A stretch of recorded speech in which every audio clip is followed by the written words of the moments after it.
And we're live, my friend. Welcome to the pod. Thank you so much for taking some time to chat. Hey, great. Nice to meet you, Ben. Yeah, dude. Nice to see you again. Yeah, very good to see you again. So, obviously, there's a reason why I wanted to bring you on. I think you're a fascinating individual. You built a lot in your career. Do you have a really interesting outlook on learning? And I think you've explored intellectually just some really interesting pathways. So, wanted to just kind of bring you on and chat about all that stuff and kind of get to the outer edges of kind of where you've been exploring intellectually and go play in that field there.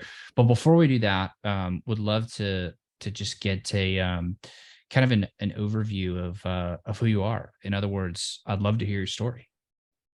Yeah, no worries. So, I'm SDC.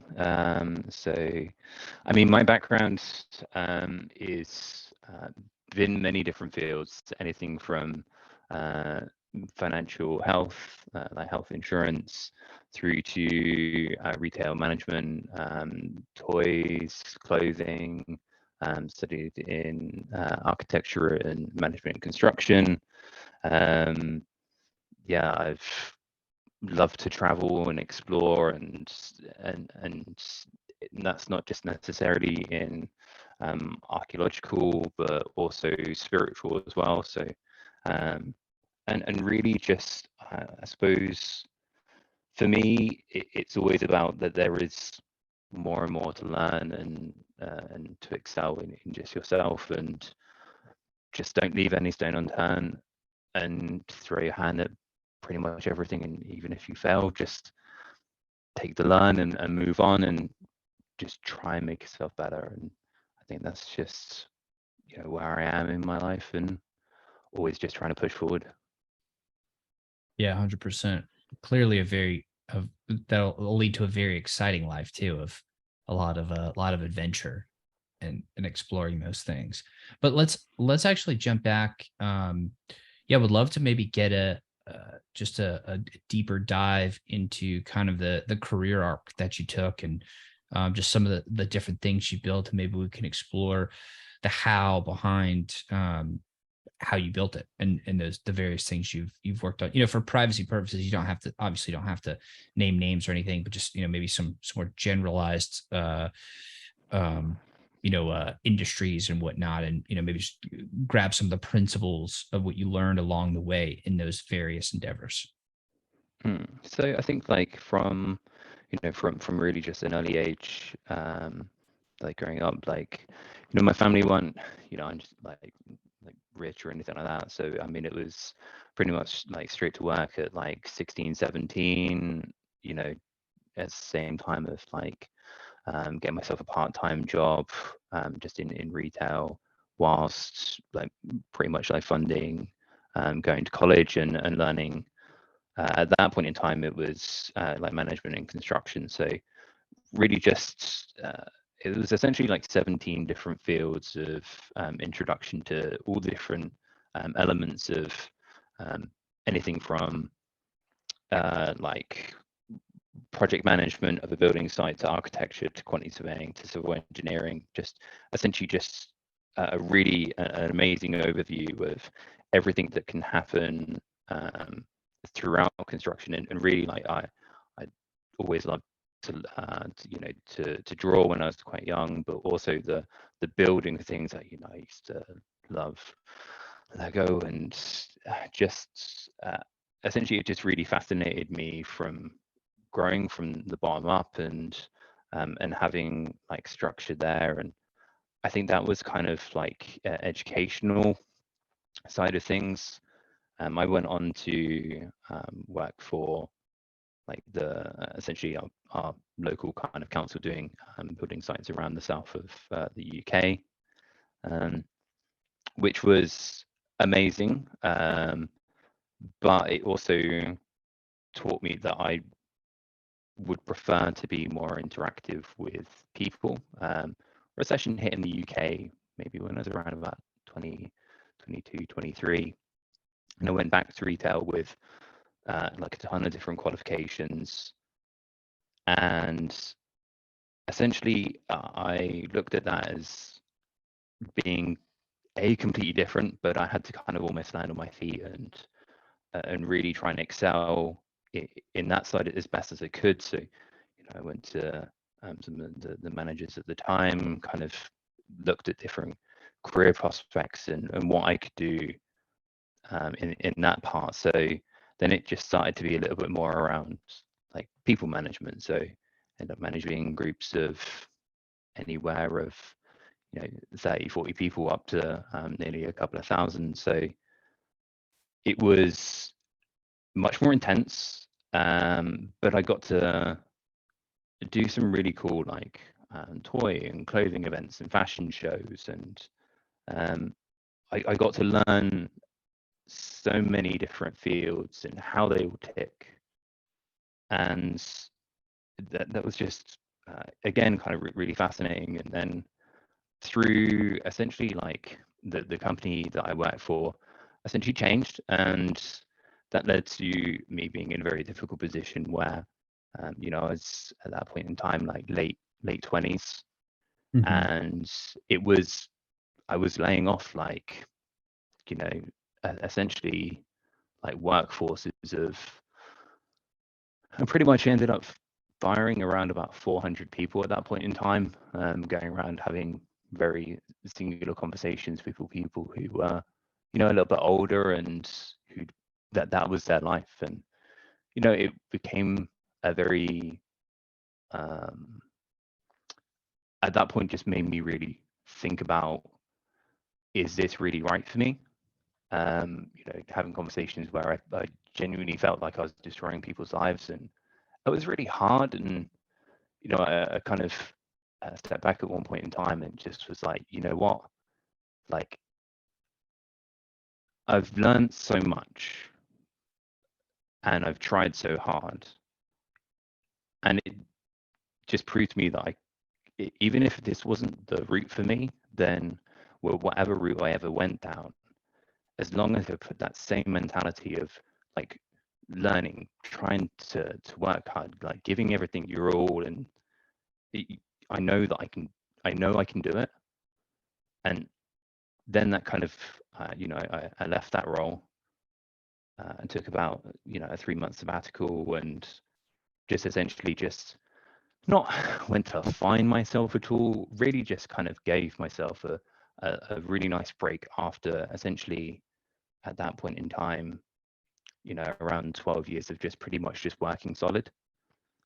And then, I took like a fairly low paid like job at that point in time in the healthcare sector. I knew nothing about it, but I knew that like, look, if I put the same amount of time and effort and I do like all my extra like curricular stuff, so I went out, I like went to all the insurance companies in the UK to do with health, and learned about all their different processes, spent time with doctors as well through obviously got my kind of job, and then just try to excel or just learn as much as I could from that side. And then I put all my kind of construction, this is how I manage people, through to this is how I deal with the workforce. Now, this is how I look at the medical sector, and then just try and amalgamate it all together into a role that essentially now I'm just like I'm a senior in my company. And it's just about, okay, like all these different things through my life doesn't necessarily mean that I have to follow one career path. I just know that actually every single career path I've ever tried to take has helped me be who I am today. Well, that's completely epic. And what a journey. One of the things that stick out to me is that time of having to basically fire 400 or lay off 400 people. I mean, that is brutal. And I feel like a lot of people have not been in a situation where they've had to do that. Personally, I had one startup when I was I think it was the end of 2019, early 2020. And I'd scaled that startup to like 120 people, and the pandemic hit and people stopped purchasing the product. and we failed. And then my business partner and I had to tell 120 people that unfortunately we did not do what we needed to do to be able to keep you employed. And I'm sorry, but you have to find new employment. Like that was one of the most brutal, like that sucked. That was horrible. It was, I think it was worse for them for sure, but it was very, very, very close second, uh, very close second to be pretty horrible for us too. Cause, um, we had to shut it all down and all that time and effort. And so I guess all I'm saying is, uh, I learned some lessons from having to go through that experience. What did you pick up from that? And then I definitely want to talk about this idea of not one single career path, or, maybe more something that's more flexible. But I'd love to touch on like what principles did you get from that laying off, and then how would you do that differently, or what can we learn from that? Yeah, I think for me, like I've always tried to be like very very personal with everyone, and that's sometimes it's to my downfall, and I do recognize that that's something that I personally need to work on, is actually, if something is like out of your control, that was a position that I was put into, that when you're there and you're doing it, like it's very difficult to disconnect with the task at hand to how you feel emotionally, because the I think the thing that kind of ticked me over at the end of really leaving is, dealing with someone who was late 40s, early 50s, um, 4 children, and essentially just saying like, I don't know what I'm going to do. And it's, this grown man like essentially crying in front of, at that point, a person who's 28, and was really hard. And I think for me, what I learned personally was, a, try not to take things too much to heart, but at the same time, like really, like, what is this really right for me? Like, and is this the position that I ever want to put anyone in again?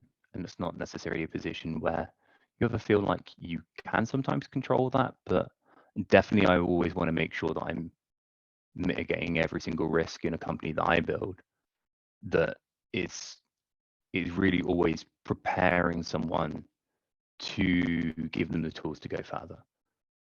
So not leaving them with, this is my only avenue. So I think for me, it's just actually giving them then the tools to, that it's not just about this job, it's about all the opportunities that we can give you for the future. I see. I see. Yeah, that's interesting. Yeah, I could definitely see how that would a little bit better of that approach of like maybe more so focused on, okay, this particular thing isn't working out. Um, well, let me prepare you, or like let me at least help you make that transition to the next place. Or the whole time be like, hey, we know that things don't last forever. So, we want this to last forever. But in case something doesn't, or in case this is just a stepping stone in your career, how can we best equip you to go on for the rest of your journey? Because I mean, it would be nice to pretend like that doesn't happen, but that's not really realistic. Yeah, it seems Mm. like that'd be a mature way to go about it. Yeah, so I think like just being able to be like, right, this is your role and this is your job. Okay, but what other things do you want to do? Like, what are your dreams? What things can I control to help you live your dreams later on? If this is just a career gap for 5, 10, 20, 30 years, okay, well, what does that really look like? Are you only going to be here for a year? And actually, can I give you something that you leave the company going, actually, that was a sick company, it gave me the tools to go so much further. And then they look back on it fondly, and maybe they rejoin the company later on in life, in a very different role. But they always look at it, actually, that gave me the tools to be where I am today. Yeah, I love that. What a powerful reframe. So Okay, so I want to kind of fast forward a little bit to the thing that you were talking about in regards specifically to knowing that you're not necessarily on one career path or one like you're not forced to stay in one career path. Maybe maybe you can dive a little bit deeper into that because I think there's a lot of nuance there and probably a lot of value for people to explore that idea. Yeah, so I think like when I when it comes to like different career paths, I think it's just being able to understand or really try and like work alongside all the different avenues that you have in your business. So I know, especially like in when I was doing retail, it wasn't just about um, the sales. It was about, okay, well, let's look at the distribution. Let's look at demographics. Let's look at, you know, if it's clothing and toys, okay, what's up and coming? It wasn't just, and then you've kind of got the HR side. Okay, well, let's look at law. Then it's again kind of more the financing sector, like of, you know, actually of my business, what's the profit and loss looking like? Okay, like what different parts can I now learn from my business, like from the business that I operate in, that either attract me or that I don't know enough about, that you can start to lean onto people in different in just different ways. So, you know, what is another company doing that's better? What can you introduce? Okay, so let's just spend some time actually deep diving into their products. And especially, you know, we spoke before a little bit around the healthcare sector. The company that I operate in at the moment is a brokerage, and actually there are many different providers who do many different things, and they're all trying to essentially somewhat benefit people in different ways. So okay, like how do they deliver, and how does that like a different company essentially feel like they need to get further? So for me, I just think that actually don't just look at yourself in just being in one role. Look at everything around you and what makes your role, and all the different fields that you touch, and just try and learn a little bit about it, because actually you might find that there's something that you really enjoy, but it's just a different branch. But if you don't explore it, then you don't really know. And I think that's, for me, like been the biggest key of going that little bit further. That's fascinating. So it's not just about it's not just about getting good at what you're currently doing, but looking at it as a stepping stone of your own learning, building your bigger career and going to explore those ancillary things or just or caring a little bit more because you know that that'll lend itself to well, it may not lend itself to anything, but at least you're going to figure that stuff out. Or like you'll do a little bit deeper dive or put in a little bit of extra work here. And that could turn into something exciting and fun. And you may discover some aspect of something that's not exactly what you're doing, but an ancillary thing that you may like more or may catch your interest in just a different, more exciting or better way. Is kind of what I'm getting from that. Yeah, I mean, I don't like to sit in, like, if I sit in a meeting, even with like project stuff that I do in Web3 now, like I don't I like to be able to sit in a meeting and go, okay, right, it's not like I can have um, an immediate impact, but at the same time, I can go, look, from a consumer perspective, you know, I don't know a huge amount around what you're doing, so just talk me through it, because essentially, if it's something that I feel there's a barrier, then like what, like from you to the consumer, like what is that? Okay, like if we look at healthcare sector, you know, there's certain providers who, you know, want like applications for health and for fitness, but really, how do you explain that to someone who's 70 or 80 who's never even held a phone before? Or like, obviously I know that's a bit extreme, but like there are loads of people who don't want to be connected to the digital world, and you have to be able to pitch it in a way that and really get the developer to think in a way that actually like this is accessible, and that's what I really liked to try and bring into any and all meetings that I operate in, is essentially, from an art perspective, or from a consumer perspective, or even just from like mechanics of how a business works. Really, does it really come across to the person who's using it as simple as it could possibly be? Because simplicity is key in so many different worlds. No one really wants to do anything. Everything wants to be done at like literally, the push of a button, and it's just done. And I want to always bring that into every meeting that I do. Now, is it bringing the simplicity because it makes it easier for everyone else to do? Or is it bringing the simplicity because you know that in order to be able to distill it down to its simplest form, you need to have a deep mastery of it? No, I think like simplicity really is sometimes, to me, I think the key to longevity. If it's complicated, then sometimes people can hold off. And if we don't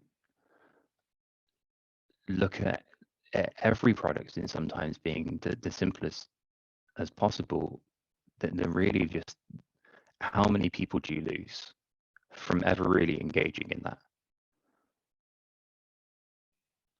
Probably a lot. Probably a lot. I see. So like the So I think simplicity gives it the longevity. in from whatever I've really kind of worked in, like even if it's just a new product, or like in healthcare, or maybe it's a new clothing line, or maybe it's a store layout, maybe it's in retail. Okay, like does everything flow how it should do? Can I find what I want when I want it? And I think if we try and set ourselves up to think like that, then I always think that that's going to essentially help really just with long-term like solidity, like long-term kind of longevity, and I think it sets you up very well for the future. That's interesting. So, okay, so I'm thinking about it in terms of um like let's say like I'm thinking about it in terms of my business, right? And like making it more simple. And obviously you and I have chatted offline about that. Um I guess the question is like, where do you even start with simplicity? Because there, I see so many areas of like ways to make it all more like just to make it simpler. Like people should not have, you shouldn't have to talk to somebody else to get a full proposal of what it is that you want. Like you should be able to go online, put in a few pieces of information, get the answers that you're looking for, and then be able to make a decision um, and like click go all online without having to speak to anybody is what I think. But Mhm. like what do you even start with that? So I think like where I would start is essentially like I would do just a huge amount of case studies, obviously, doing your due diligence around the whole system that you're entering. Then from there, just kind of looking at the potential downfalls, or really just again like user reviews. Okay, like where do people feel like they're really tripping up, or looking at actually the external factors. COVID did a huge amount to the healthcare sector in the United Kingdom, and they needed to think differently. Okay, well, the first interaction is always, like a family doctor. Well, family doctors are never even being able to get hold of, okay, because you can't really see them. So then it became, okay, how can we look at how the world is evolving and be different? So I think you have to do a really huge amount of research around, like, actually, what am I entering? Then from there, just, okay, where do people feel like the actual sticking points are? Okay, what am I trying to get to in a long term? And I think it's really like building your products around the client and like their health benefits, and helping them see the benefit of essentially that their product that you're providing. And it's like, a need against essentially a solution. Like, I need this because if I don't have it, this is the situation that's going to happen. Like, why do I need why do I need healthcare in the United Kingdom? Actually, because there are huge, incredible waits. So I don't want to be on a wait, and it's going to affect my business. So I need to make sure that I'm at the front of the queue to get my hip replaced, or my knee replaced, or my heart seen, because it affects me in so many different ways, and it affects all the clients around me, and it affects my colleagues who I work with.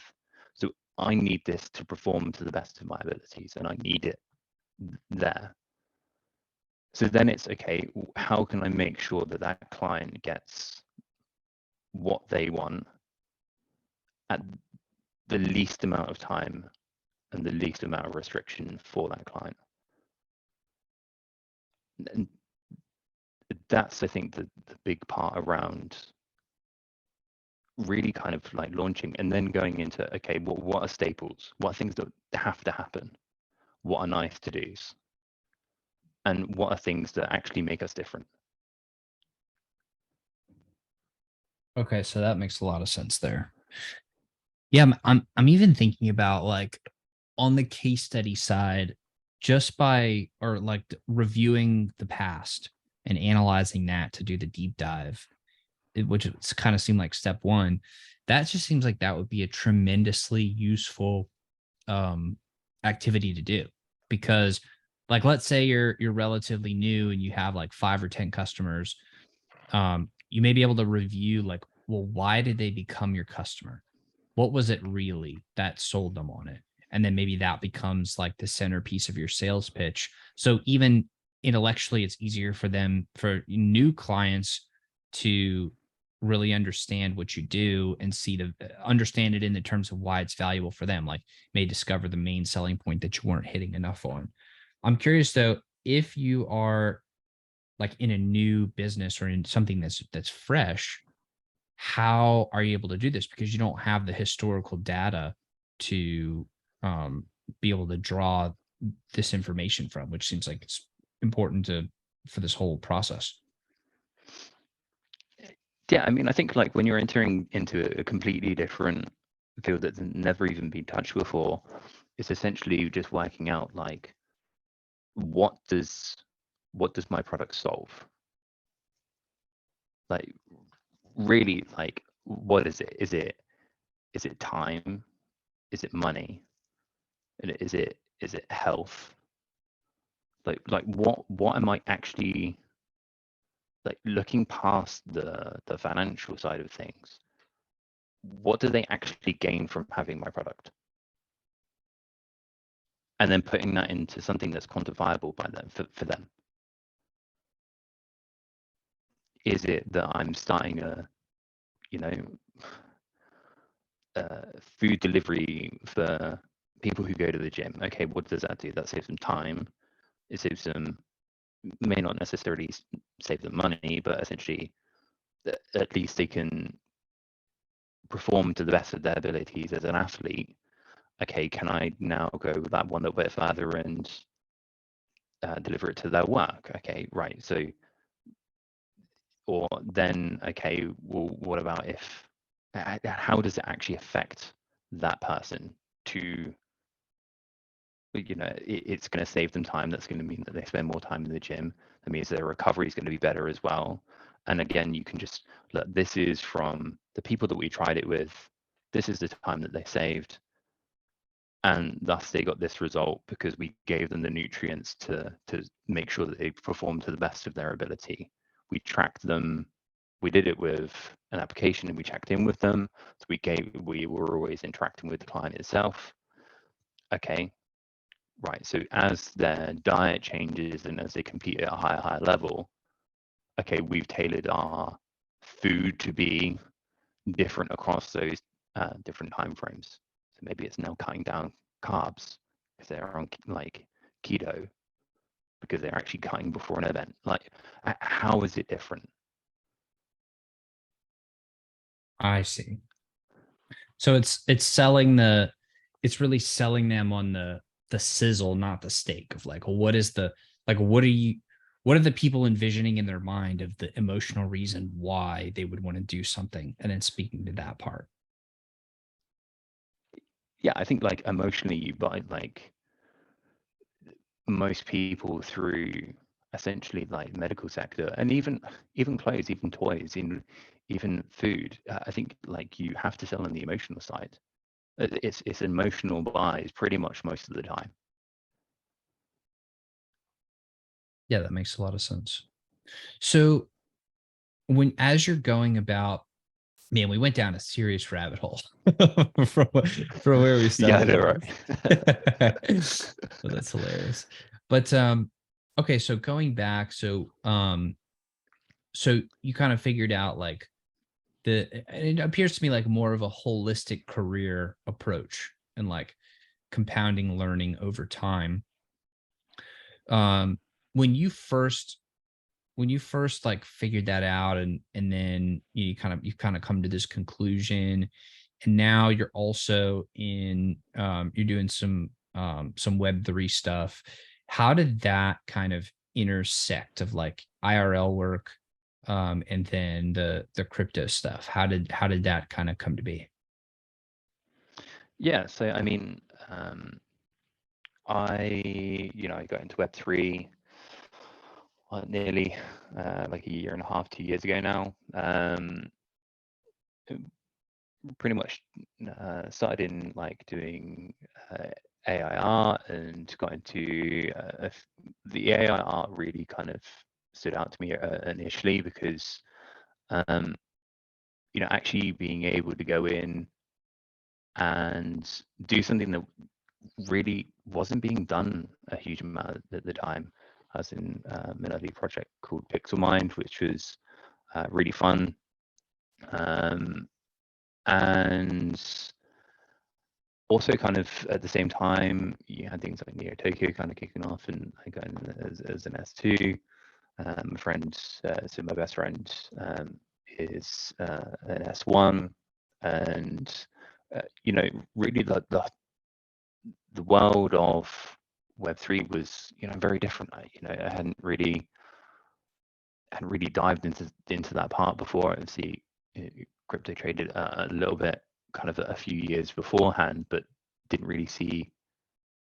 I didn't really hugely know anything about NFTs, and then there was okay, like a community is kicking off. Okay, right, let's try and find my feet in a world that's a little bit unaware, and a group of citizens got off, and we went into like a little server to one side, and a few of the guys were looking at building the projects that essentially we're still kind of building today.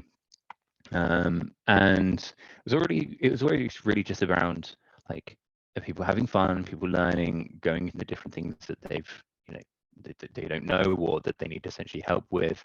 And then at one point in time there was like conflict that kind of arose between a few people in the project. And at that point in time I wasn't a member. I stepped in kind of as a mediator. I'd done mediation before in my HR roles and just previous things before, and then that kind of was like, actually, this is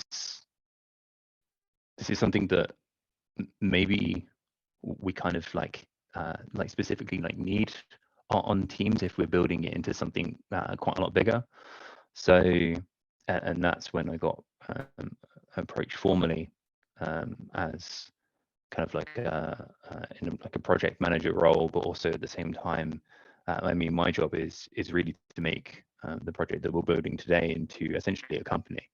I really want to build something that is, you know, stable for a long time, and that has the great elements of Web 2 and the parts of Web 3 that essentially drive this all into the space itself. So I think at times we want to be so Web 3, but really there's some key fundamentals of Web 2 that really we can't overlook.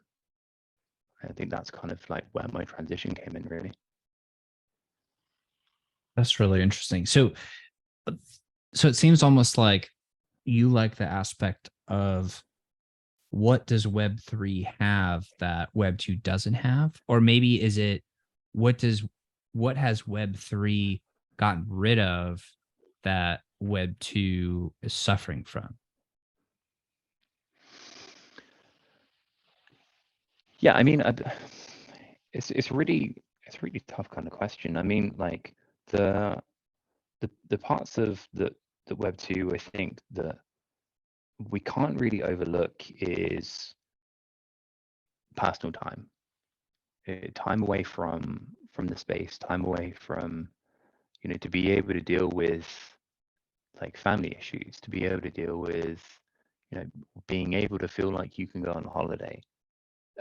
I mean, you know, there's things that have popped up in my project that's just been crazy over the space of a year. A lot changes in a year. Like our dev has had a child, like, and trying to deal with like a dev having a child at the same time, like family issues from different people, and you know, at certain times in my Web 2 career, like, you know, running a lot of people in Web 2 requires some days where you are working 7 days a week, 12, 13, 14 hours a day, finishing work, jumping on calls. And I think just understanding that the space needs some elements of personal touch. The actual, the real reason why people are in a lot of Web3 is freedom. But actually, we spend a huge amount of time being tied down. And how do we actually get that the best balance possible? Do we need a balance though? Like some people enjoy the work.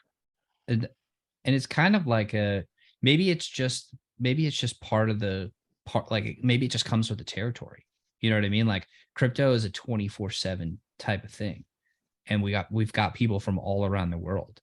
So maybe it's more of like it's just kind of that type of industry. I don't know. But are we 24/7 people? No, I don't think that's possible.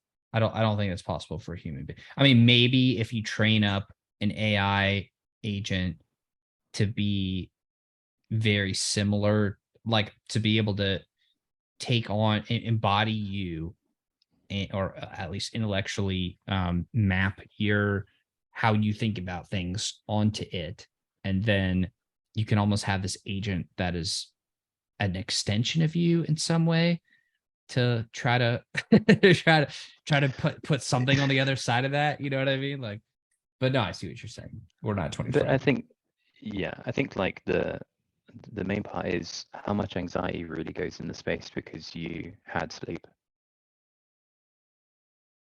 Yeah, no, Like, that's a good point. I mean, does you having sleep, you going to school, you training to, you know, going to the gym, or just even just working? How many people are just even anxious or trying to be attached to the space 24/7? And really, where is the fine balance between the two? Actually, if you took it and you're just completely Web3, even at that point, okay, now I'm dedicating what essentially is a, let's say, depending on the country that you're in, 8 to 9 hour workday. But that's not, is that really possible within Web3? But how can we make it possible? I do not have a good answer to that, to tell you the truth, my friend. I don't know. Because you get flexibility. That's certainly one thing.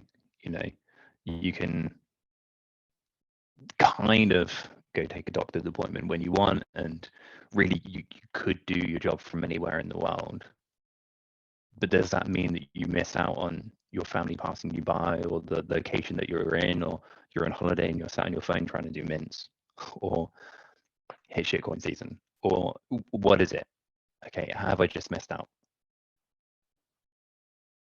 And do we really isolate ourselves because of that? But essentially, Web3's done some of the best things I've ever done in my life equally. You know, is it NFT NYC, met some amazing people in LA.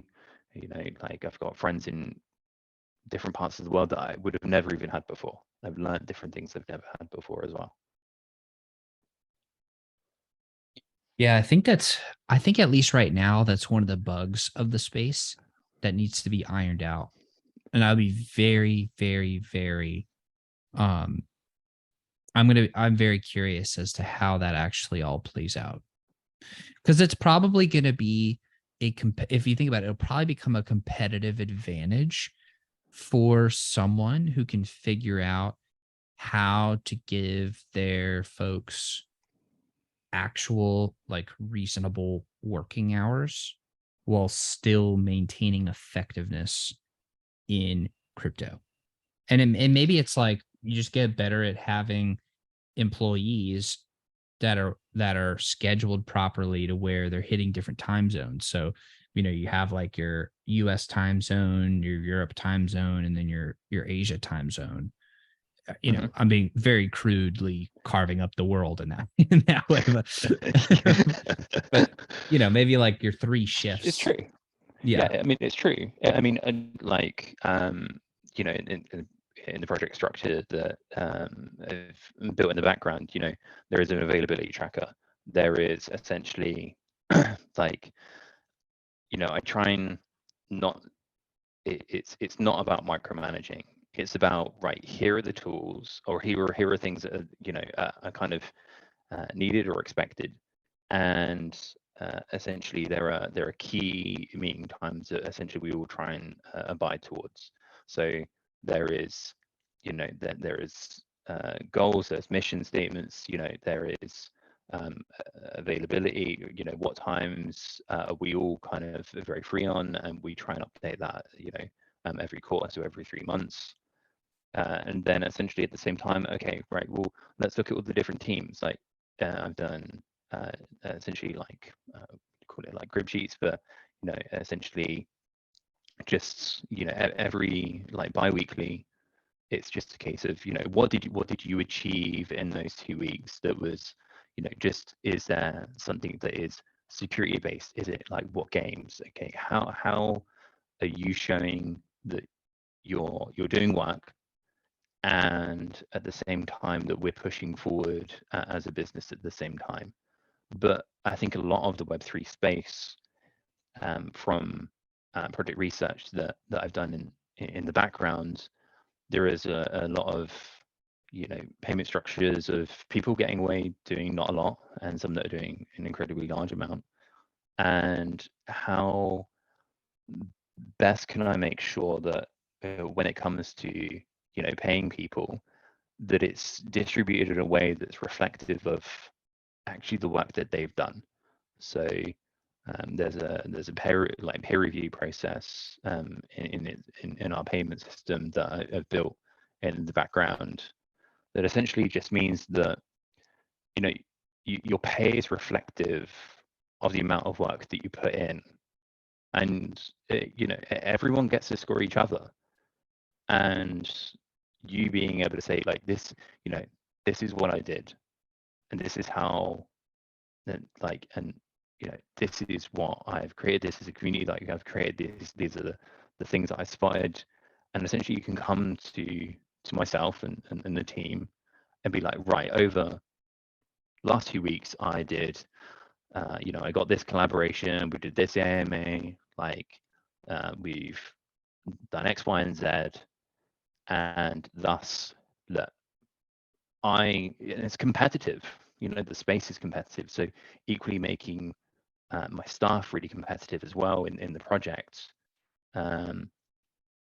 They're competing against each other for essentially the finances that are there that is split out between them, and it keeps us, even as the core team, competitive. I think that's really key to everything that I've really tried to build. So that seems like setting up proper incentive structures. My question to you on that one is, when you're setting that up, is it based on the work input that they do, or the result output that they do, or some sort of middle ground where it's like you need to be taking the right actions, yes, and the right amount of actions, yes. However, there's also the reality that even if you take the right actions, sometimes you don't get the results that you wanted. So how do you kind of reconcile those things?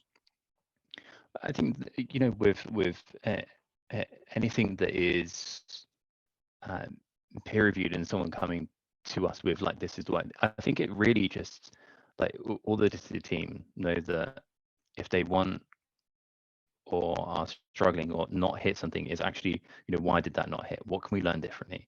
It's never about putting someone in a position where if they tried something, it doesn't pull off to the best of their ability. Maybe they just didn't look at it from the way that it could have been looked at. And is there another try that we can do?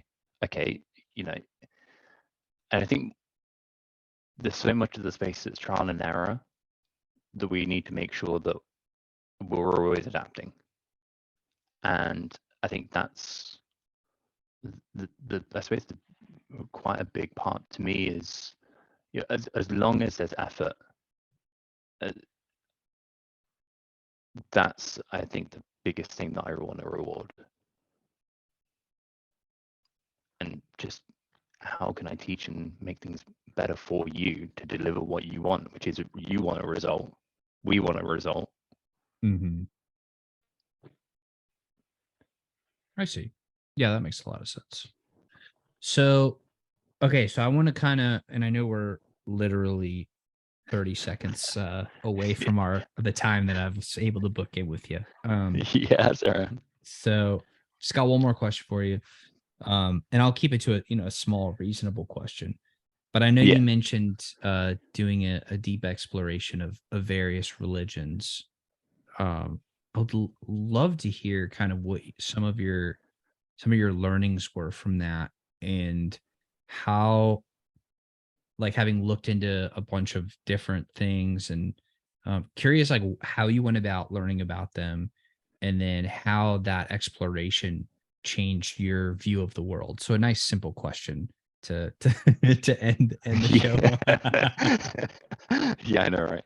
I mean, look, I think archaeology was a massive thing to me, and the movement of people. I think Egyptian has always been something that's been really fascinating to me, and the journey of essentially some of the key figures that span different kind of religions and stories that are very similar. And it really intrigues me to that there is so much more in this world and so much that we do not know. And with religion, it's all about different perspective. It may not necessarily be exactly the same story or the same figurehead in all of them, but there is always something that you can learn. And for me, I just don't want to leave myself in a position where I'm not open to learning more about other people and what they believe in. And at the same time, I don't really ever want to feel like I'm naive. I want to be able to be at the end of my life going, I tried to learn as much as I could, and I try to listen to everyone's perspective and see all the different stories and see really the key things that are very, very prominent. The flood story is everywhere. Like, doesn't matter what religion that you really look at, but it's very, very, it's always there. It doesn't matter how long you look back. And I think that that's always something that is really fascinating to me. You can go, you know, mine, Christian, it doesn't matter. Like, that's something that's very apparent. So I need to know more. I need to learn. It's giving myself that time as well. I love that. Yeah, I love that. I love that desire to like learn more and not be ignorant of things, because I'm very similar to you. Like, I try to be super, super, super, super open minded, and I just feel like that's the way to be because it makes life more fun.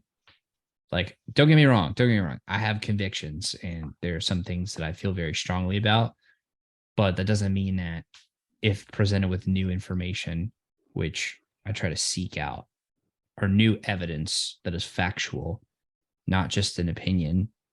I want to listen to the opinion, but like I want to see the evidence and the facts and like hear the logic, and then like incorporate that into a better worldview and compound that understanding of the world over decades and decades from now, because we're both relatively young. So we hopefully have a long time to compound that understanding. Yeah. Trying to go to see everywhere. I mean, it's the goal is I equally want to explore every single part of the world. And that would be my ultimate dream. Is I would love to fund archaeological dig sites around the world, because I think that that would just be really the true discovery. Dude, I would absolutely love to come on one of those or multiple of those sites with you. So I'm in. That sounds like a lot of fun. And Yeah. once crypto pumps again, we hit the next bull market, then we could do it. It'll be great. Yes. Yes. Ben, it's been an absolute pleasure. Yes, absolutely, my friend. Yeah, it's been fun. I appreciate the time. I know we went over, so thank you for humoring me on that last question. No And problem. for folks who want to dig in a little bit more, they obviously we can all go to twitter.com/sdc.eth, and that will be your handle. And I would highly encourage everybody to reach out and blow you up with messages and tweets and all that stuff. So you can have a lot of Yes. fun. Yeah, definitely, man. Yeah, always happy to jump on calls with people and just love to learn and love to find out everyone's story. So, thank you very much for hosting me. Awesome. You're the man. Appreciate you. And everybody watching and listening, thank you very much. And I will see you all on the next episode.